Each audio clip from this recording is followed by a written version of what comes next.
Penerbit buku Al-Quran Pilihan Darussunnah. Jadi pernikahan itu adalah sebuah ibadah. Saya juga sudah pernah tekankan, saya ingatkan kembali. Bapak Ibu yang sudah berumah tangga di sini, kalau dulu niatnya karena disuruh oleh orang tua, karena hanya suka, karena faktor umur, faktor ekonomi, apalah alasannya, maka itu harus diubah. Di ruangan ini, di detik ini.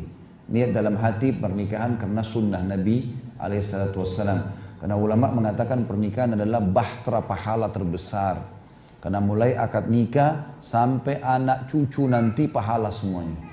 Senyum dengan pasangan pahala, melayaninya pahala, berkorban untuknya pahala, semuanya pahala ini. Bahkan kata Nabi SAW, semua yang kau keluarkan di jalan Allah sedekah. Sampai sepotong makanan yang kau letakkan di mulut istrimu, sedekah semua. Khadijah pernah saya ceritakan kisahnya. Jadi dia saking cintanya dengan Nabi SAW, dia tahu Nabi perlu apa. Nabi lapar, dia lihat dari wajahnya tanpa suaminya bilang. Maka Khadijah pernah sambut Nabi SAW pulang, lalu Nabi duduk. Khadijah lihat dari wajah Nabi, kayaknya Nabi pengen makan. Dia bilang, izinkan saya ke belakang. Dia nggak bilang, saya mau masak dulu ya, saya mau sambil makan, nggak. Nabi SAW mengatakan iya. Gara-gara sikap baiknya sama suaminya ini, Jibril datang. Lalu berkata, hai Muhammad, sebentar lagi istrimu Khadijah akan bawakan makanan favoritmu nih.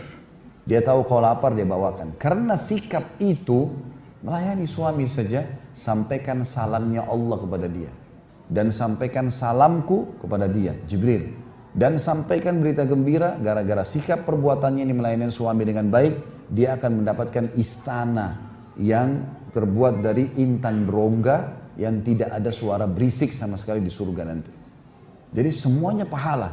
Tapi kalau diniatkan karena Allah Subhanahu Wa Taala, bukan karena suka saja.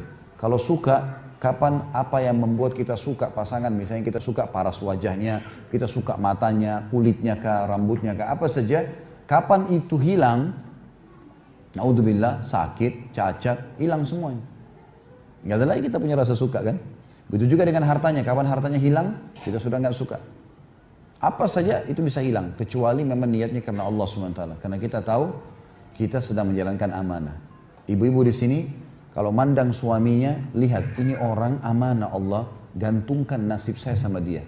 Saya disuruh layani, siapkan pakaiannya, makanannya, penuhi biologisnya, izin kalau mau keluar. Lihat Allah Subhanahu Wa Taala. Sehingga kita selalu merasa, oh Allah yang perintahkan. Allah menjadikan sebab, ya, datangkan orang ini supaya saya mendapatkan keridhaannya. Begitu juga setiap suami. Orang ini amanah, siapa orang ini? Saya nggak kenal sebelumnya. Tapi saya harus penuhi makannya, minumnya, tempat tinggalnya. Kadang-kadang pun meminta sesuatu mungkin karena kondisi tidak sadar atau apa. Kadang-kadang mungkin ada intonasi suara. Tapi itu sudah hasil kita diberi, kemudian begitu juga muamalahnya. Ada kadang-kadang ibu-ibu minta nafkah, jangan lupa ya, sudah tanggal 1. Padahal dia lagi minta duitnya suami. Nggak sopan gitu kan. Kita lagi minta, ibu-ibu kalau minta pinjam pulpen temannya di sebelah majelis begini, bagaimana caranya? Ini pulpenmu?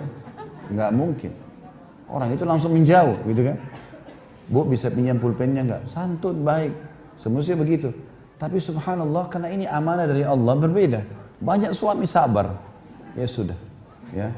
Karena Allah SWT. Kalau niatnya karena Allah berbeda.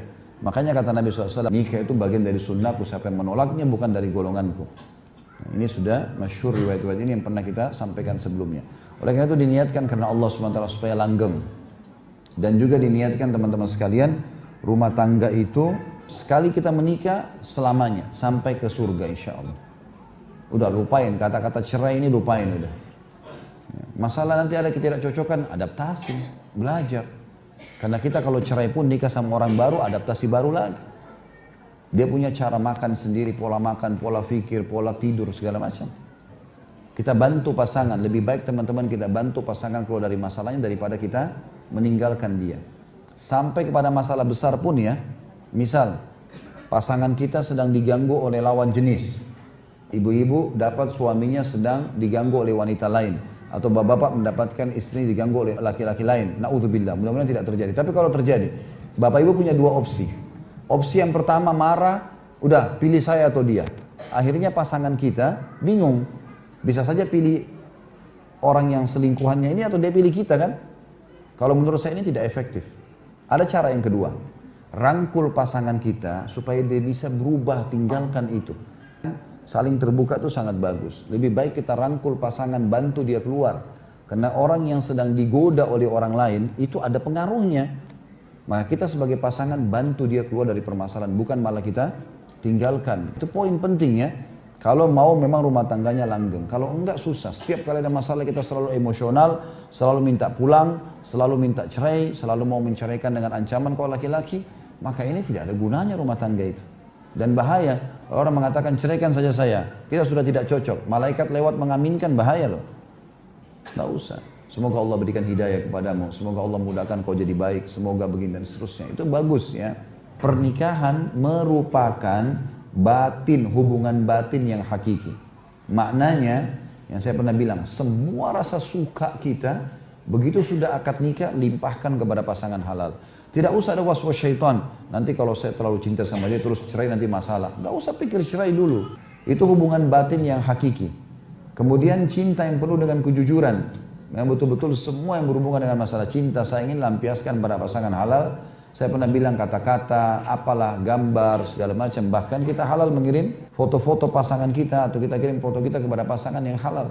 Bukan untuk dipublish ya, tapi untuk dikonsumsi pribadi. Tidak ada masalah. Karena dia halal. Kemudian kerjasama dalam kehidupan yang penuh ruh kebersamaan. Melibatkan pasangan dalam setiap lini kehidupannya.